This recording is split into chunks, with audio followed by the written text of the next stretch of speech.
Welcome to Unmasking Government Schools with Sherry Few, US PI's weekly podcast that empowers parents to reclaim their children's education from government bureaucrats and social engineers.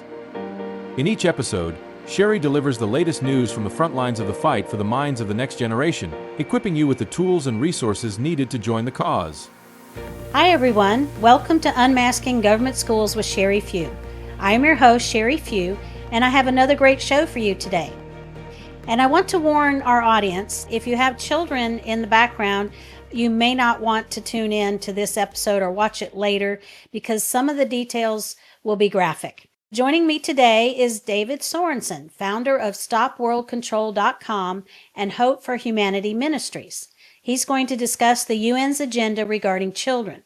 Before I bring him on, please give us a 5-star rating and subscribe to the show. And be sure to visit uspie.org to learn more and join the movement. Today's episode is brought to you by U.S. parents involved in education. U.S. PI's mission is to empower parents and local communities to break free from federal and national influences, thereby reclaiming parental authority over their children's education. For more insights from U.S. parents involved in education, connect with us at US PI on X and Facebook. To join the movement, visit uspie.org. Welcome back to Unmasking Government Schools with Sherry Few. Joining me today is David Sorensen, founder of StopWorldControl.com and Hope for Humanity Ministries. He has a master's in media and communication from the University of Science and Arts in Ghent, Belgium, and has dedicated his career to exposing truths that mainstream media won't cover. As a missionary journalist, he's written 8 books and built websites that reach people all over the world. During his media training, David saw firsthand how mainstream outlets use psychological tactics to shape public opinion. Working with major publishers and TV networks only confirmed what he suspected. Much of the media is more focused on control than truth. His research into the scientific community uncovered shocking levels of censorship, especially around Darwinian evolution, revealing just how easily misinformation can be presented as fact. David Sorensen, welcome to the podcast. Thank you very much, Sherry. Glad to be here.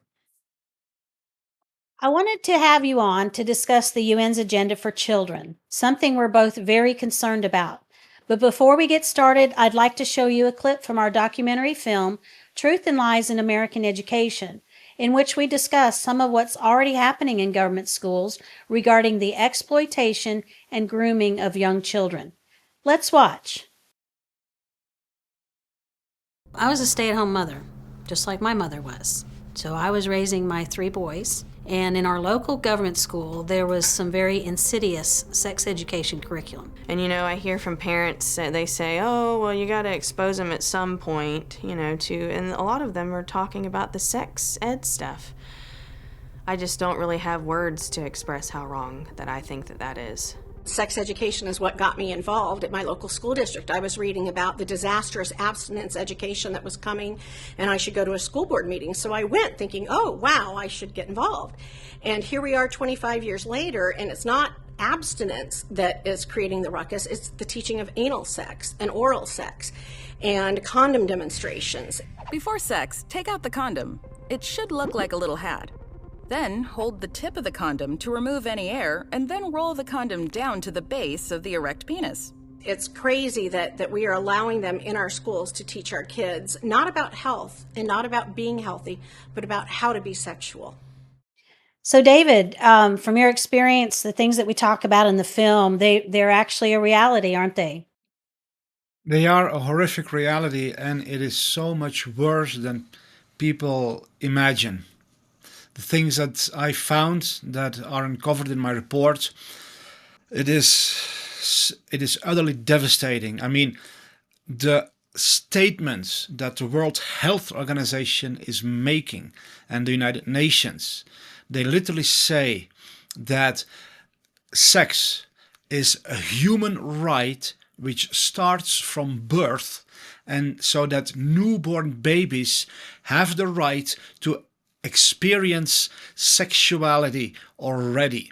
And they literally instruct new teachers to make sure that little children, and we're talking toddlers, engage in sexual acts as soon as possible. That is shocking. It is startling. And you know what it reminds me of, David? I have a background in writing curricula for abstinence education. I was familiar with comprehensive sexuality education, and in my training for that, in preparation, we did a lot of study about how we got to where we were.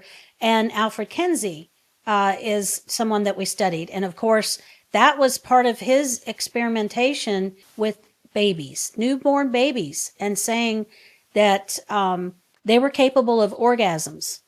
So I just had to throw that in when you mentioned that specifically. It reminded me of that training, and that's sort of laid the groundwork, I believe, for the sexual revolution that we saw in the 60s from the research that I've done. But the thing that brought you to my attention was the evidence, of course, that you've published on your website, revealing how the World Health Organization and the United Nations are sexualizing little children in primary education worldwide to normalize pedophilia. Now, that may sound shocking, but that's exactly what the research I've done has pointed to as well. Yep. So how did you get started with this research, and what are some of your most alarming findings? But yes, let's talk about this idea of normalizing pedophilia. Yeah, so the World Health Organization has contracted an organization in the Netherlands called the Rutgers Foundation. This foundation historically was always one of the loudest voices in the Netherlands to promote and normalize and legalize pedophilia. They funded magazines of pedophiles who have been arrested, who spent jail time, and in these magazines they, for example, show cartoons and stories. I'll give an example of a girl who describes how she always after school visits her uncle, and she says he's not a real uncle, but I call him that, I like that. And so I visit him, and then she describes how they have oral sex. And she describes how she likes that, and then how horrible she finds it that there are people who say that this man is wrong because she enjoys how he masturbates her and all these things. I mean, this is the most aggressive form of promotion of child abuse out there, and it works with putting guilt and shame and condemnation on the people who want to protect the children. And this organization has always partnered with the Rutgers Foundation, which has been contracted by the World Health Organization and the United Nations to introduce a whole new level of sexual education in schools, where it is no longer about, the basics, but it's literally activating children to start masturbating themselves and one another. They have these posters, these large posters, thousands of posters that they put up in primary schools. That show with illustrations that they even actively encourage homosexuality. They show two girls who find a safe spot at school or maybe at home, a safe place where they can do it, and they show two boys and they show a boy and a girl. I mean, this is a level of aggressive sexualization of children in a way that no sane, normal human being could ever imagine. And they want to prevent healthy families. This pedophilia organization that was funded and promoted and partnered with by the Rutgers Foundation, they published on a regular basis articles against families. They described families as dangerous, as hostile, as a prison where children need to be liberated from by pedophiles who actually love the children. They say those parents don't love their children because they want to prevent them from having the sexual experiences. So we have to liberate these children. I mean, it was a full-blown attack on the family. So, but it had an underlying agenda that this would help to reduce the world population. Well, and that's probably where the grooming for the gay lifestyle comes in, because we know that gay couples can't procreate. So that's obviously going to stunt the family formation. So, and it's the same thing with LGBTQ and the transgender movement. And, it is all about reducing the population. It's all about preventing healthy families from forming. But if you look deeper into it, and here comes the real horror, then there is, the actual deeper agenda behind it is that I think most people in our day who are aware of what happens in the world have heard about child abuse being, a basic practice of what we call the elites. People who have a lot of money or are very powerful, child abuse is their common practice. And the reason this was explained to me by several people who came out of these elites. One lady from Canada, she was born in those elites. Her parents and grandfather were part of the Scottish Rites, Freemasonry. And she explained to me that every child born within the elites, so the elites are the most powerful families in the world, who control the governments, who own the World Health Organization, they own all the banks, they own all the news media, etc. They are behind all the wickedness, the evil, and all the destruction in our world. And she said, every child born in those elites is raped thousands of times by the time they are 18.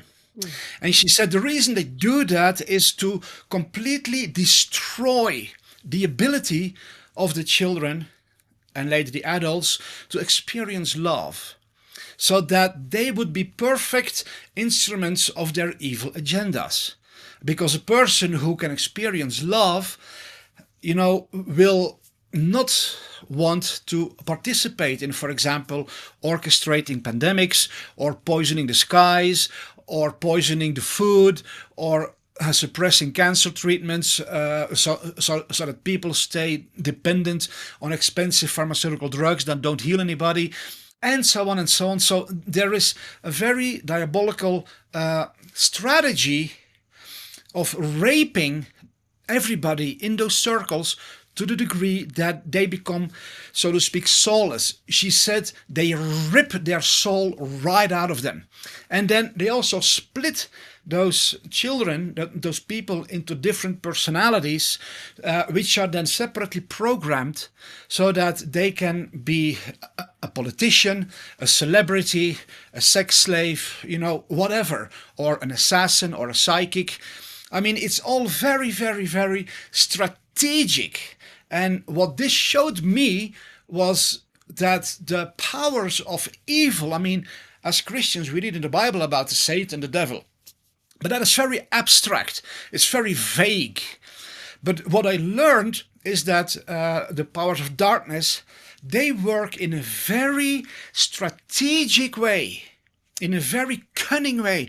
And that's what Christ said. The children of darkness are far more strategic than the children of the light.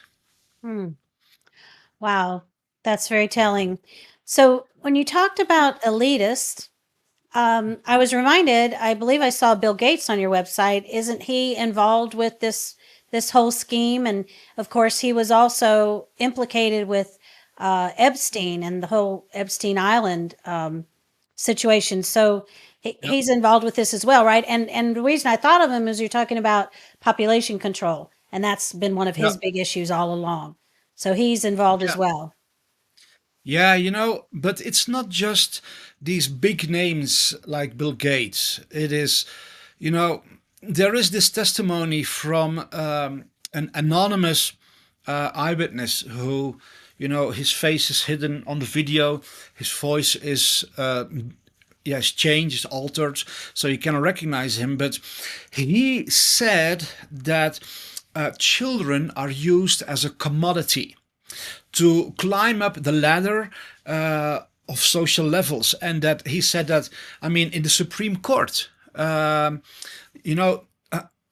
Supreme Judge John Roberts has been named multiple times as somebody who was positioned in the Supreme Court thanks to the trading of children. And this insider reveals that children are used, like, if you want to access a certain high position, well, if you have children to offer, then the door's open for you. It is so horrible. And so it's not just Bill Gates. It is not just the big names. It is more so all the people that are not so famous, but God knows how many senators and governors are involved in this. God knows how many people that are not on TV all the time, but do occupy high positions in society. And the reason that one of the reasons that they, so to speak, use children to buy positions is because these people are so corrupt in their heart, they are not able to maintain healthy relationships. They are not. They have a marriage for the theater show they put up in front of the public, but behind the scenes, that marriage is a disaster. So children are very easy for them to have sexual experiences. They're not into politics for the people. No, it's for themselves. It's so that they can have power, so that they can have a luxury lifestyle, and so these people, it's as if they have no conscience. All they care about is themselves. And that's why all of them are involved in child abuse. And many of them have been abused themselves as children. That's also another part of it. Some of them are also victims who have been traumatized so severely that they just keep repeating what has been done to them. So it's an incredible worldwide system of abuse that is also used to blackmail them. It has so many facets. Wow. So I just want to tell our audience that your work is well documented, and they can go to your website, stopworldcontrol.com/children, where you have all of this information, and it's referenced the film that you spoke about where the person's image and voice was distorted. It's all there. So please understand that while this sounds just really like something that couldn't possibly be true, David has researched this, and we challenge you to go to his website, check it out for yourself. That's what I've done. We need to take a short break, but when we come back, I'd like to ask you about the UN's Agenda 2030 and how you believe it will impact families in the United States. I'll be back with my interview with David Sorensen right after this. U.S. Parents Involved in Education opposes all efforts to convert American education into a workforce development system. We oppose enabling the massive data collection of citizens, especially children, facilitated and coordinated by the federal government. The mission of USPI is to close the U.S. Department of Education and to end all federal education mandates. In 2018, there was a proposal to merge the federal education and labor departments. We recognize the intended goals of the merger: smaller government, streamlining, and saving taxpayer dollars. But our mission is much bigger: to end all federal intrusion into education from any and all departments. Check out our blueprint to close the Federal Department of Education on our website, uspi.org. Tune in next week for more insights from U.S. parents involved in education, and connect with us at USPI on X and Facebook. To join the movement, visit uspie.org. Welcome back to Unmasking Government Schools with Sherry Few. My guest today is David Sorensen. So David, what exactly is the United Nations Agenda 2030, and how will it impact American families? So Agenda 2030 is presented to the world as a plan to save our world. It is depicted as some wonderful solution for all of our problems. But if you look at the actual solutions, it means that all the world's resources, all the possessions of humanity, all the control over society, everything, education, religion, everything will become completely controlled and owned by this small group of elites, these unelected tyrants. And they always present themselves as saviors. That is their trick. It's what the scriptures say. Satan comes as an angel of the light. And, part of Agenda 2030 is to normalize pedophilia. And the reason they want to normalize and legalize child abuse is because it's the common practice of these elites, and they want to prevent that they would ever be prosecuted for it. So they are trying to legalize it because now it's being exposed to the world that this organized systematic child abuse is a reality in every high sphere of society. And you mentioned our report at stopworldcontrol.com/children. That is specifically about the agenda to push pedophilia in primary schools worldwide. But I have another report on my website specifically about the high-level, organized, systematic trafficking, abusing, torturing, and also ritually sacrificing children by the elites. And that is at the URL stopworldcontrol.com/abuse. So those two reports go hand in hand, and they give a pretty good understanding of what's really happening in the world. And it all goes back in history. If people have a hard time understanding this, then it can help to learn history, because the practice of child ritual abuse and sacrifice has always been present in every culture around the world, be it Africa, Asia, the Americas, in the Middle East, everywhere. It is what Satan does.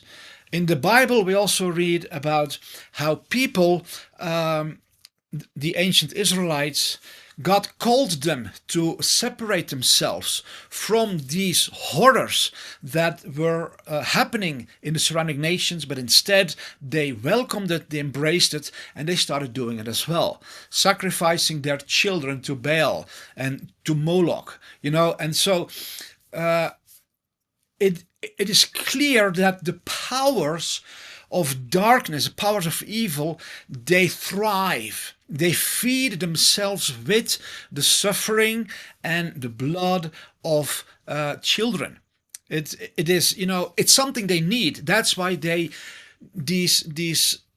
demonic forces, they require child sacrifice, because it sustains them.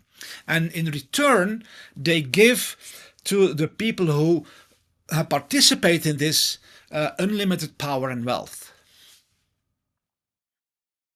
Okay, so you've tied it to the Bible very clearly, and so I'll have to check out that other section of your website. I have not been there. But if we could get back to comprehensive sexuality education, because that's something we are dealing with in the United States, and it's not a new thing. I remember 4 or 5 years ago, I think, when some new standards came out, some of my colleagues were all alarmed by it, and they're, just really interested and exposing and doing presentations. But because of my experience with abstinence education, I knew and understood that there were comprehensive sexuality standards had been around for quite some time. And so on your website, you talk about the standards and the different things that they teach at different ages, and as young as 0 to 4.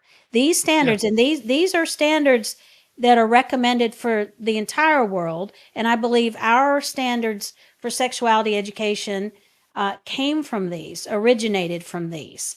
So you want to talk about those different ages and what they're expected to learn with those standards? Yeah, there are several mothers in the Netherlands who made videos where they expressed their deep concern about what they heard was happening in kindergarten.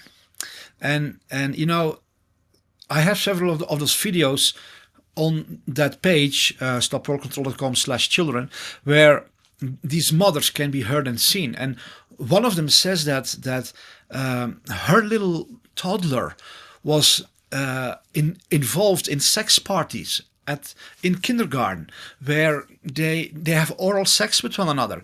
These tiny little kids, it is unbelievable. And I really like what you said, Sherry. Why don't they teach these kids about healthy living, about how to have, how to eat healthy, how to stay healthy, how to be strong? I mean, there are so many topics that children need to learn at school, and they don't hear anything about it. Instead, they are being told how to have sex with one another. And, and so one of those, the goal is clearly stated in that education that by the age of 9, every child should have had sexual intercourse for the first time. And I'm like, are you out of your mind? And the only reason I can see for that is that they literally want to remove the healthy barrier that children have, their healthy shame, where they protect themselves. They want to completely remove that so that these predators, these adults, then can have free access to all those children. And in the Netherlands, where the Rutgers Foundation is based, and they operate all around the world, in tens of thousands of schools. But in the Netherlands, 2 years ago, there was the Children's Book of the Year. And the author that was being suggested to receive this yearly award is a known pedophile who on his blog and in his books describes how he loves to have sex with children. And then this man also describes how he went to Germany with his own boyfriend, his partner, and where they joined, dozens of men who go into a dark cellar where there are no lights, you can't see anything, they're all naked. It's just one hellish Sodom and Gomorrah scene where they just grab everyone, they have all these sexual acts with one another in utter darkness. And this goes on for hours. And this man went to such, an event, and he was being promoted as the children's book author of the year. This shows how indescribably evil and, utterly destructive the force is, and the people are behind this whole agenda. And they present it in such a beautiful way. And some people are so dulled down in their brain that if they read that, it's beautiful. Oh yeah, we have to allow these children. Oh, we have to help them. Oh, we can't keep that from them. Blah, blah, blah. No, adults have... we have the duty to protect children, because sexuality is something so deep. It's not just a physical thing. It's even more so an emotional and a psychological thing. And I mean, my own mother, she was abused as a child, and I've seen how she tried to kill herself when I was 18 years old. I've seen the terror and the trauma that it did to her. And you know, people who say, well, we have to, you know, teach these children all of this, they violate their soul. They violate. I mean, children don't have a mental capacity to understand what's happening to them. They don't know that they're being abused. And the big lie in this whole program is, well, you know, there is this push also, this agenda to decriminalize child abuse, when they say there's consent from the child, but a child doesn't have the ability to consent to this because it doesn't understand it. And so there is this manual of pedophilia that circulates all around the world. And the Minister of Justice in the Netherlands refused to ban this. But this handbook, this manual for pedophiles, explains how to, for example, deflate the tire of a child so that it can't go home. It has a flat tire, and then you come to the scene as the savior. You fix the tire. Oh, the child is so happy, and then you have gained its trust, and you can take it to your home, and then you give it an ice cream, etc., and then the child consents, you know. So it is extremely wicked when they say, well, if a child consents to having sex with an adult, then it's not a crime. Of course it's a crime. That child has no psychological defense mechanism against these very subtle psychological invasion techniques of adults. So, yeah, so that also reminds me of research I've read about brain development in children, that their brain is not fully cognitive until they're 25 years of age. And for teenagers, every decision that they make is made from the emotional part of their brain. So they certainly have no ability to reason and understand, and as you've explained, psychologically, what's happening to them. So, Yeah. And often they only become aware of it at a later age. And that's where the trauma kicks in, where they all of a sudden begin to comprehend what happened to them all those years as a child. And they suddenly start to understand how they've been, assaulted. And I mean, people literally collapse, and so many people kill themselves once they suddenly realize what has happened to them. So this is a fascinating discussion, and we're going to talk more, but we need to take another short break. And when we come back, I want to talk with you about a few other things that I've observed in my work and tie it back to what we're doing here in the United States. So I'll be right back with my interview with David Sorensen right after this. Most schools will deny teaching critical race theory. Lesson plans are not developed to include CRT, but the oppressor-oppressed model is inserted into almost every subject and many textbooks. U.S. Parents Involved in Education has developed a resource guide to help you expose and eradicate CRT from your school. Here are some of our recommendations.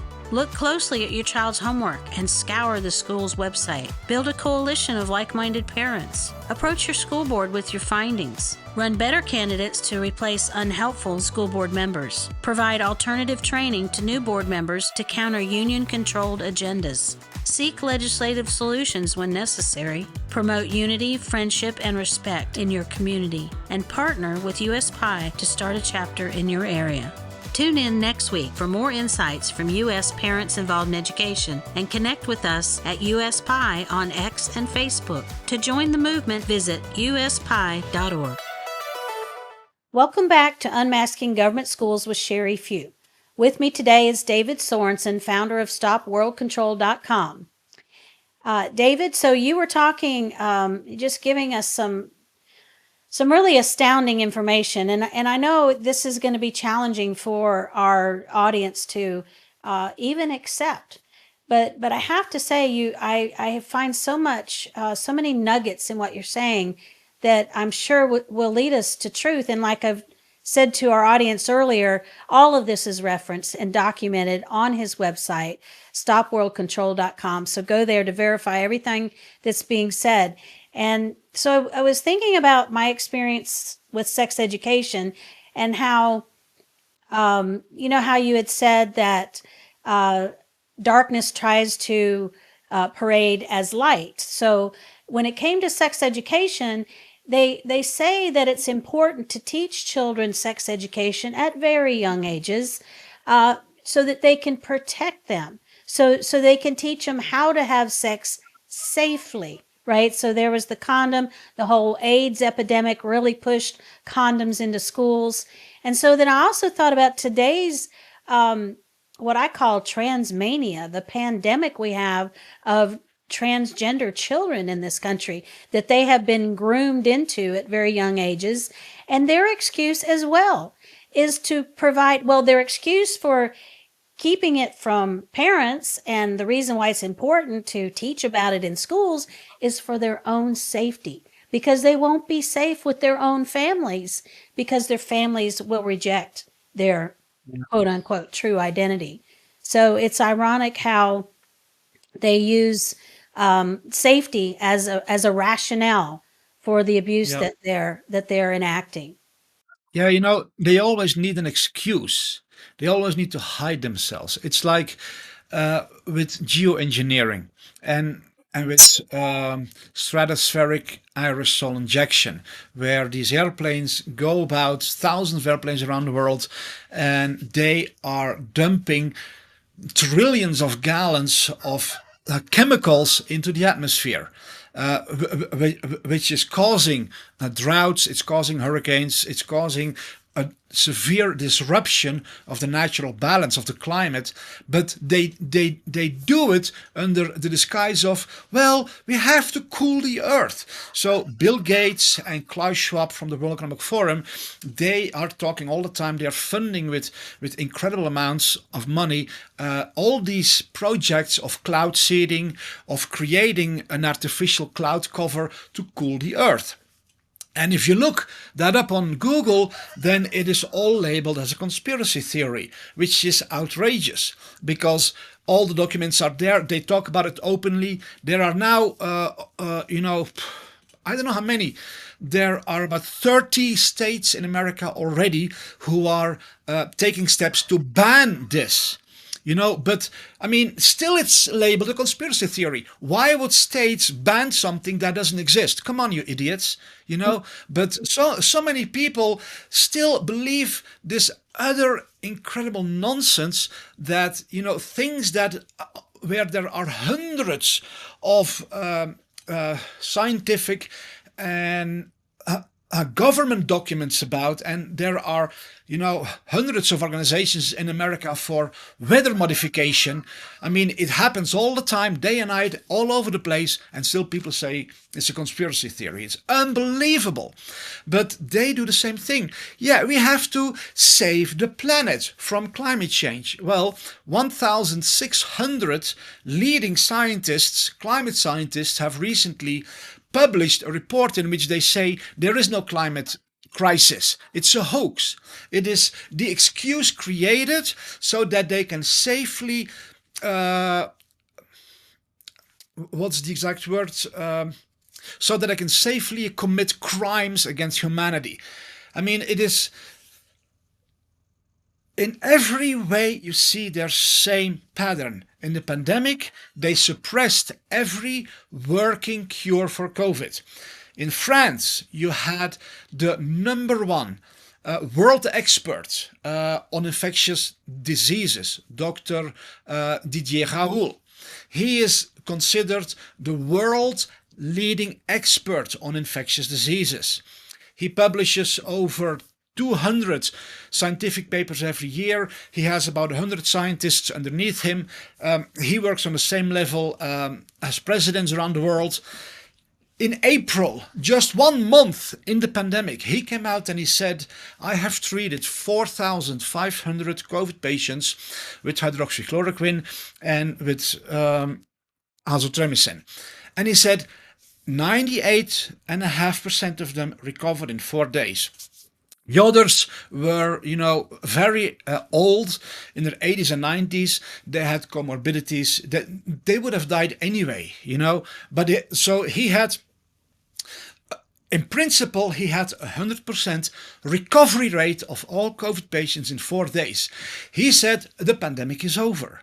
The World Health Organization shut that down.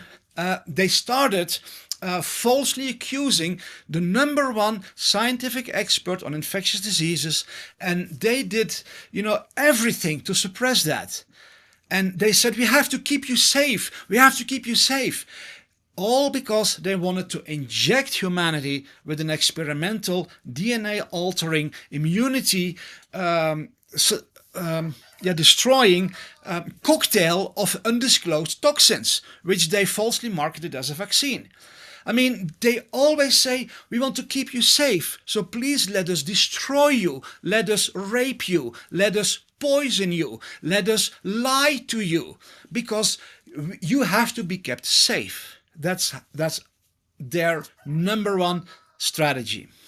You're so right about that. My husband actually was taking hydroxychloroquine for his joint pains. He took it on a regular basis, and to this day, he has never had COVID. So it's not only a remedy, but it's a prophylactic that prevents COVID from our experience. And yes, it was suppressed. When my elderly parents both got COVID, of course, the doctors wanted to prescribe, I forget what the cure-all was, but I said, no way. Yes. And so I had a doctor friend who was able to prescribe ivermectin for my parents. And my mother was well in just days, and she was 89 years old. So this is a great discussion, and I believe we could go on, and I'd love to have you on the show again sometime in the future so we can go a little deeper into all of this, but we're limited in our time. So I'll have to close our conversation with 2 questions that I ask all my guests. So I'd like to know what your concerns are, and then what you're optimistic about. Yeah, so my concerns are obvious, that there is a lot of evil in this world that works under the radar. It hides itself behind masks, like the mainstream news media. It is literally a mind control apparatus used to brainwash and control the population so that nobody would ever do research, and anything that is not on the evening news is labeled a conspiracy theory. So evil works in this way all the time. You have to fit into the mainstream narrative, or you're suspicious. So my concern is that there is evil at work in our world that people are not aware of, because it masquerades itself so well. The positive news is that a large part of humanity has woken up during COVID.